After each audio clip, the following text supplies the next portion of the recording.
Olá, muito bom dia, queridos. Paz seja convosco. Graças ao Senhor, mais um dia com vocês aqui no canal Reino em Pauta. Aleluia. É com muita alegria que nós chegamos até vocês com essa palavra diária. Que Deus continue abençoando grandemente. Essa já é a mensagem de número 14 da série Uma Experiência Real com a Paternidade. É tão forte esse tema, gente, que Deus tem falado muito, e o nosso desejo é compartilhar com vocês e dar vontade de continuar falando o mesmo tema, porque é muito real essa questão da paternidade. E nós estamos vivendo um tempo, gente, com muito problema de paternidade. Nunca se viu tanto problema de paternidade como hoje, né?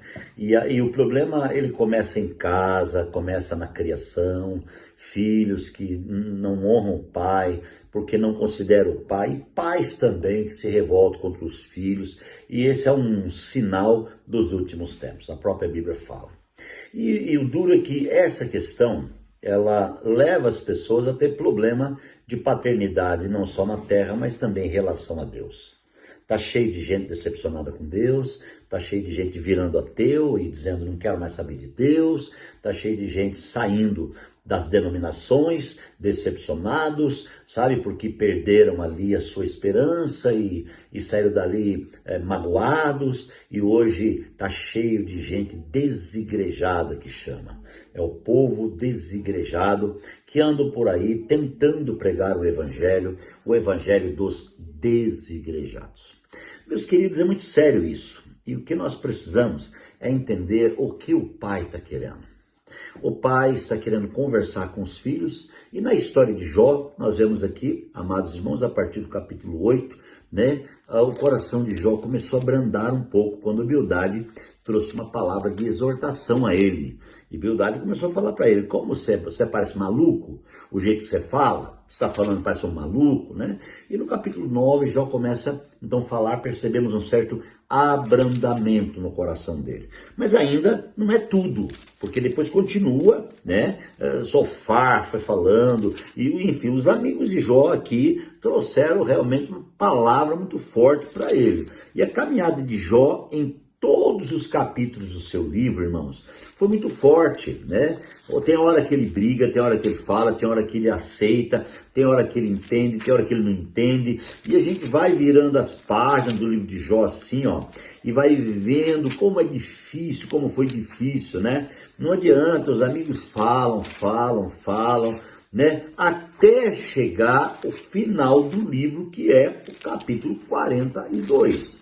Agora, no capítulo 42, irmãos, a gente vê algo que finaliza. E é aí que eu quero concluir essa palavra, né? Nessa segunda parte da série. Pode ser que eu grave uma terceira parte. Se Deus der a direção, eu continuo com o mesmo tema numa terceira parte, tá bom? Mas a segunda parte, que é relacionada a Jó, eu quero ler o 42, que diz assim: então Jó respondeu ao Senhor: sei que pode fazer todas as coisas. Olha só, nenhum dos teus planos pode ser frustrado. Tu perguntaste quem é este que obscurece o meu conselho sem entendimento. Como é? Falei de coisas que eu não entendia, coisas tão maravilhosas que eu não poderia saber. Tu disseste, agora escute e eu falarei. Vou fazer perguntas e você responderá. Meus ouvidos já tinham ouvido a seu respeito, mas agora meus olhos te viram.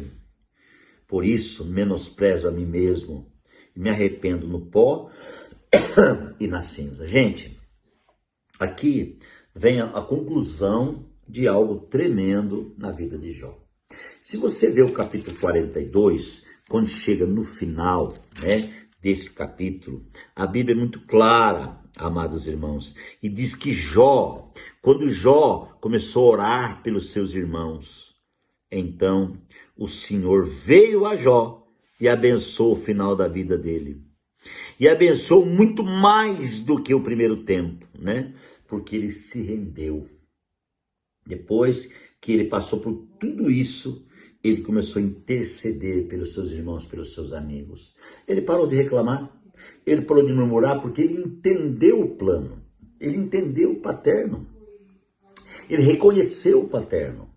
Ele reconheceu que ele não era nada, né? Ele fala assim, eu falava de coisas que eu não entendia, mas falava, mas não entendia. Mas agora eu vejo, os meus olhos agora te viram.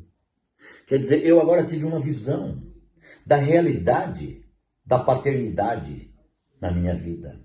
Quando essa realidade chegar a mim e a você, a nossa vida será transformada. Gente, o Pai quer se revelar. Não deixe que a obscuridade, que a nuvem escura venha impedir a relação do paterno. Sabe como que o Pai se revela? Se relacionando. Sabe por que o diabo cortou a relação no Éden? Porque o diabo, o Lúcifer, o inimigo, ele estava com ciúmes da relação do pai com o homem.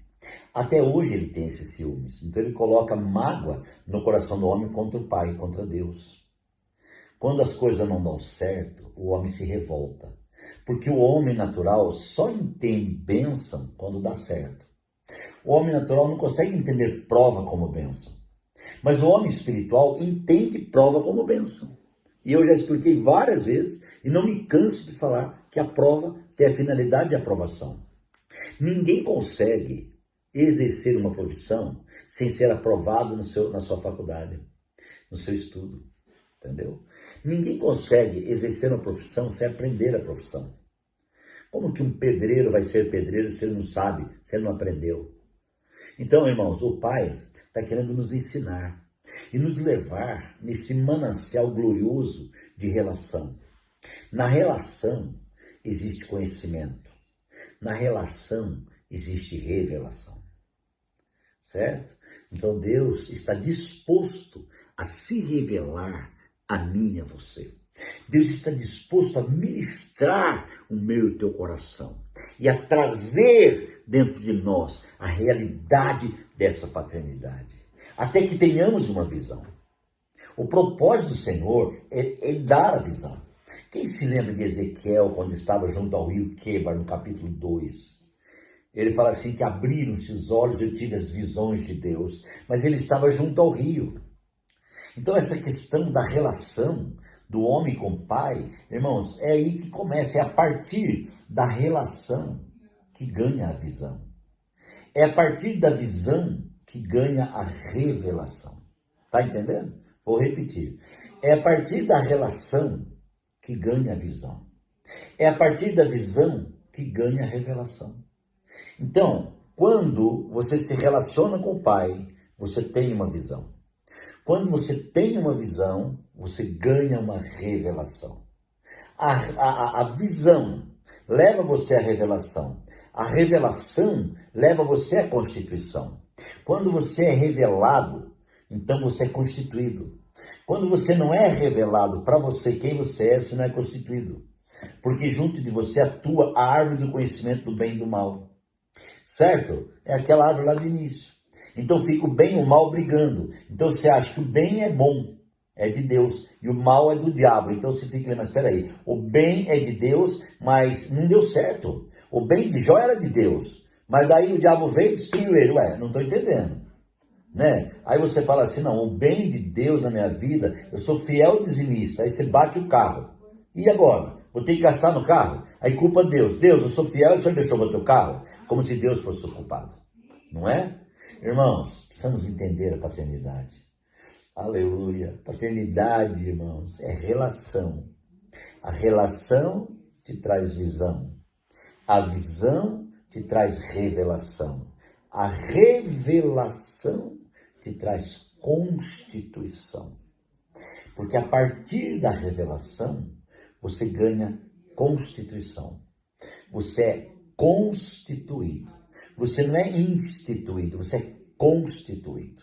Isto é, o Pai continua revelando. O Pai não revela uma vez só. O Pai tem muita coisa para revelar, irmãos. Nunca vai acabar. É infinita a revelação do Pai. Mas tem que partir da relação. Se a relação for quebrada, quando Adão quebrou a relação, né? Qual foi a primeira coisa que aconteceu? Ele se sentiu nu, ele e a mulher. Qual foi a segunda coisa? Fazer uma roupa. Então, o homem, irmãos, sem a relação com o paterno, ele começa a fazer coisas por conta. E Adão se sentiu nu e começou a fazer uma vestimenta por conta. Tanto que Deus, depois do veredicto que ele deu, lá no capítulo 2, Deus fala isso, Deus fez uma roupa para ele. Então não adianta o homem querer fazer, o homem querer ter. Você precisa desejar afetuosamente ser, né? Não ter, ser. Porque o ter vem depois do ser. Mateus 6,33. Buscar em primeiro lugar o reino de Deus e sua justiça, e essas demais coisas lhes serão acrescentadas. Primeiro, irmão, é ser. Alguém que busca, alguém que clama, alguém que vive a realidade. E depois Deus acrescenta aquilo que já te deu um dia. Porque as bênçãos já estão sobre nós. É que nós não entendemos isso. Deus já nos abençoou. Ok? Que Deus continue te abençoando. Ore comigo nesse momento. Pai, obrigado por essa palavra, obrigado por tudo que o Senhor tem feito. Nós te agradecemos de todo o coração, em nome de Jesus. Que Deus abençoe, um abraço forte e até amanhã na continuação.